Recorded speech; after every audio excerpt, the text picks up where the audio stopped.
जगन्नाथपुरी मंदिर की रहस्य क्या है? माना जाता है कि भगवान विष्णु जब चारों धामों पर बसे अपने धामों की यात्रा पर जाते हैं तो हिमालय की ऊंची चोटियों पर बने अपने धाम बद्रीनाथ में स्नान करते हैं।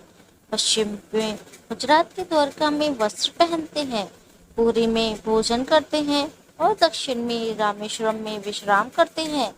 द्वापर के बाद भगवान कृष्णपुरी में निवास करने लगे और बन गए जग के नाथ अर्थात जगन्नाथपुरी। जगन्नाथ धाम चारों धामों में से एक है।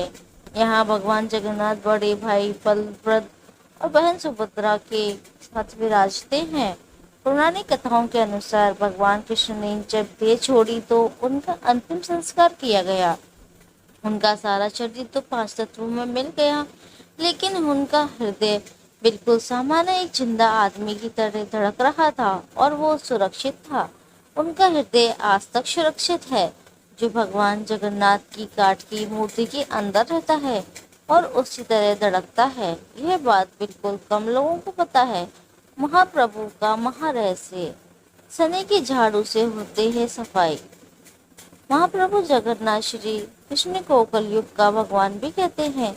आमतौर पर दिन के समय हवा समुद्र से धरती की तरफ चलती है और शाम को धरती से समुद्र की तरफ। लेकिन आपको जानकर हैरानी होगी कि यहाँ प्रक्रिया उल्टी है। मंदिर का झंडा हमेशा हवा के विपरीत दिशा में लहराता है और हवा का रुख जिस दिशा में होता है, झंडा उसकी विपरीत दिशा में लहराता है। कहा जाता है जगन्नाथ मंदिर में दुनिया की सबसे बड़ी रसोई है। रसोई का रहस्य यह है, यह भगवान का प्रसाद पकाने के लिए 7 बर्तन एक के एक ऊपर एक रखे जाते हैं। यह बर्तन मिट्टी के होते हैं जिसमें प्रसाद चूल्हे पर ही पकाया जाता है। आश्चर्य की बात यह है कि इस दौरान सबसे ऊपर रखे जाने वाले बर्तन का पकवान सबसे पहले पकता है और फिर नीचे की तरफ से एक के बाद एक प्रसाद पकता जाता है। चाहे लाखों भक्त आ जाएं, लेकिन प्रसाद कभी कम नहीं पड़ता और न व्यर्थ जाता है। मंदिर के बंद होते ही प्रसाद भी खत्म हो जाता है। जगन्नाथ मंदिर करीब 4 लाख वर्ग मीटर एरिया में है। इसकी ऊंचाई 214 फीट है। किसी भी वस्तु या इंसान पशु पक्षी की परछाई बनना तो विज्ञान का नियम है, लेकिन जगत के पालनहार भगवान जगन्नाथ के मंदिर का ऊपरी हिस्सा विज्ञान के इस नियम को चुनौती देता है। यहाँ मंदिर के शिखर की छाया हमेशा अदृश्य ही रहती है। यहाँ हर 12 साल में जगन्नाथ जी, बलदेव जी और देवी सुभद्रा तीनों की मूर्तियों को बदला जाता है। नई मूर्तियां स्थापित की जाती है। मूर्ति बदलने की इस प्रक्रिया से जुड़ी भी एक रोचक हिस्सा है। मंदिर के आसपास पूरी तरह अंधेरा कर दिया जाता है। शहर की बिजली काट दी जाती है। मंदिर के बाहर सीआरपीएफ की सुरक्षा तैनात कर दी जाती है। सिर्फ मूर्ति बदलने वाले पुजारी को मंदिर के अंदर जाने की इजाजत होती है। कोई नहीं जानता भगवान जगन्नाथ और अन्य प्रतिमाएं उसी समय बदली जाती है जब साल में आषाढ़ के 2 महीने आते हैं। तो 19 साल बाद यह अवसर आया। वैसे कभी कभी 14 साल में भी ऐसा होता है। इस मौके को नव कलेवर भी कहते हैं।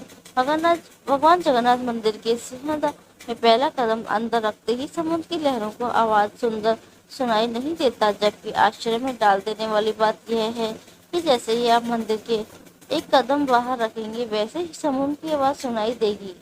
अपने ज्यादातर मंदिर के शिखर पर पक्षी बैठे उड़ते देखे होंगे, लेकिन जगन्नाथ मंदिर के ऊपर से कोई पक्षी नहीं गुजरता। झंडा हमेशा हवा की उल्टी दिशा में लहराता है। भगवान जगन्नाथ की मंदिर की 35वां मंजिल शिखर पर स्थित झंडे को रोज बदला जाता है। ऐसा मान्यता है अगर एक दिन भी झंडा नहीं बदला गया तो मंदिर 18 साल के लिए बंद हो जाएगा।